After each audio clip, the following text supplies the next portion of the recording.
Après Naissance des pieuvres et Tomboy, Bande de filles est le troisième long métrage de Céline Sciamma qui dépeint dans ce film le quotidien d'une adolescente, Mariem, qui vit dans une cité de banlieue parisienne. Après s'être vue refuser l'entrée en seconde générale, elle va rejoindre une bande de 3 filles qui s'éclatent et qui profitent de la vie. Cette bande permet à celle qui se fait désormais appeler Vic de s'affranchir de cette réalité quotidienne un peu morose, puisque son frère là-bas, sa mère ne s'en sort pas financièrement, etc.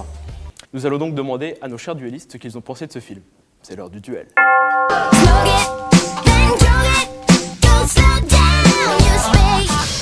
Alors le film de Céline Sciamma, Bande de filles, c'était ma première expérience Céline Sciamma et j'ai été un peu surpris et en même temps un peu déçu. En fait le film se décompose en chapitres qui sont décomposés par des grands noirs, ce qui est très très rare, des noirs en musique. Et je crois qu'il y en a 5 ou 6 de mémoire et les 3 premiers sont plutôt très réussis puisque ça s'intéresse en fait à l'histoire d'une jeune fille qui, après s'être vue refuser son entrée en seconde générale, ne veut pas aller en CAP, donc va partir faire l'expérience de la rue avec une bande. Et la deuxième partie, pour moi, sans être vulgaire, part un peu en couille, c'est-à-dire qu'on ne suit plus rien, ça se délite complètement. On quitte l'histoire de la bande et on s'intéresse plus à elle. Alors je veux bien croire que ce soit un film justement sur la découverte, notamment de son orientation sexuelle, des choses comme ça. Ce qui a pour moi est très loupé dans le film, puisqu'on ne sait pas vraiment est-ce qu'elle est... Mais est-ce qu'il faut toujours trouver une fin à une question qui est posée dans un film? Pas besoin d'avoir une réponse toujours dans une... Enfin, la question est posée. Elle suit, elle sait pas, elle est perdue. Et Céline Sciamma, justement, dans ce film, le peint très bien, parce que il y a les changements de costumes, il y a les changements de chapitres, comme tu l'as très bien décrit, et elle passe en fait d'un état à l'autre.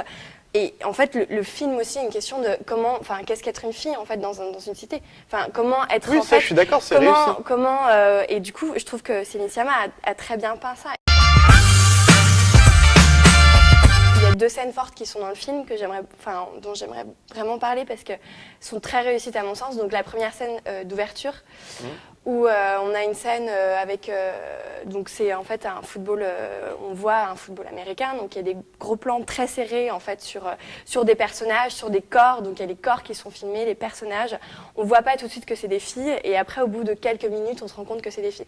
Ce que je trouve très réussi et très bien parce qu'on est sur on n'est pas sur une fille, on n'est pas sur un film, voilà, une fille c'est comme ça, un garçon c'est comme ça. Et du coup, et en fait cette scène aussi, j'aimerais juste finir sur cette scène. En fait, on est sur des gros plans et ensuite on remarque que c'est des filles, donc c'est assez violent, elles sont là, enfin vraiment c'est super bien filmé. Et en fait, ce qui est très intéressant, c'est qu'on suit ces filles qui sont en train de tchatcher et tout à la fin de leur football américain. On le suit, il y a la caméra qui suit les filles. Elles tchatchent, c'est la c'est la folie, blablabla. Et ensuite, quand elles arrivent en fait dans la cité, il y a ce moment où elles changent de personnage un peu et elles arrêtent en fait de parler et on voit ces ombres en fait d'hommes un peu comme des ombres. Et d'ailleurs, je veux souligner aussi que le film ne parle pas beaucoup d'hommes et les hommes n'ont pas de grande importance et ça fait du bien. Un film où, pour une fois, les personnages féminins ont des vrais caractères et sont vraiment présents. Pour moi, c'est la scène la plus réussie du film, parce que tout le monde se focalise sur la fameuse scène de Diamonds dans la salle, dans la chambre d'hôtel. Franchement, elle est réussie, elle est plutôt réussie. Mais moi, je trouve que ça vaut pas un clip. Enfin voilà, ça vaut un clip de n'importe quelle chanson américaine. Oui, mais Céline Sciamma a voulu d'ailleurs le film est filmé de façon très. Non, mais je suis tout à fait d'accord. Mais c'est pas non plus. En fait, c'est pas l'alpha et l'oméga du cinéma. Enfin voilà. Pour moi, la double scène d'ouverture, puisque celle du football américain, plus après quand elle rentre dans la cité, pour moi, c'est les plus réussies du film. Seulement, elle pose d'entrée le fait que autant les filles, justement, je suis d'accord, ça pose très bien la question de qu'est-ce que c'est être une fille dans une cité, autant les personnages des garçons, même s'ils sont très secondaires, sont très caricaturaux. Il y a 3 personnages masculins, il y a le frère qui lui tape dessus, il y a son copain, son pseudo-copain qui veut juste, entre guillemets, coucher avec elle et qui ensuite espère qu'un truc, c'est se marier pour que ça devienne une fille bien et lui faire un enfant. Et le troisième, c'est le dealer de drogue qui la prend sous son aile. Donc ça pose pas franchement un portrait très magnifique. J'aimerais juste souligner aussi que je trouve ça très intéressant que la caméra elle est toujours avec les filles. On est vraiment avec elles. Elle filme en fait ces filles en empathie. On n'est pas dans un... C'est pas genre regardez comme elles sont. Il n'y a pas de hauteur, il y a beaucoup d'humilité dans ce film que je trouve très admirable.